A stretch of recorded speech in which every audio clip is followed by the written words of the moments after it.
सोलापूर न्यूजमध्ये आपल्या सगळ्यांचं स्वागत।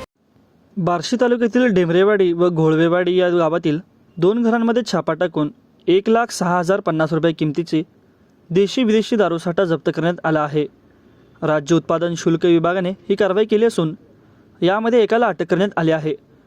शुक्रवारी राज्य उत्पादन शुल्क विभागाच्या वतीने बार्शी तालुक्यातील डेमरेवाडी या गावातील प्रमोद महादेव घोळवे याच्या त्रिमूर्ती निवास या राहत्या घरात छापा टाकण्यात आला।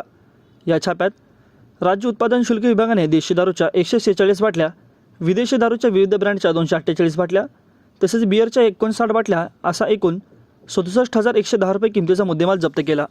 या गुन्ह्यातील आरोपी प्रमोद घोळवे यांच्या विरुद्ध महाराष्ट्र दारूबंदी कायद्याअंतर्गत गुन्हा नोंदवण्यात आला आहे। अन्य एका कारवाईमध्ये पथकाने घोळवेवाडी तालुका बार्शी येथील विवेक महादेव घोळवे यांच्या दत्तकृपा या राहत्या घरात छापा टाकला।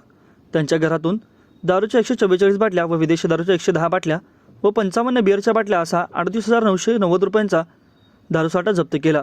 आरोपी विवेक महादेव घोळवे याच्याविरुद्ध महाराष्ट्र दारूबंदी कायद्याअंतर्गत गुन्हा नोंदवण्यात आला आहे। ही कारवाई राज्य उत्पादन शुल्क विभागाचे अधीक्षक नितीन धार्मिक, उपाधीक्षक संजय पाटील, निरीक्षक नंदकुमार जाधव, जगन्नाथ पाटील, दुय्यम निरीक्षक सुखदेव सिंग, अंजली सरवदे, संगीता जाधव, सहायक दुय्यम निरीक्षक मुकेश चव्हाण, गजानन होळकर, जवान अनिल पांढरे, योगीराज तोगी, इस्माईल गुडीकट, चेतन वनगुंटे तसेच वाहनचालक रशीद शेख व संजय नवले यांच्या पथकाने पार पाडली।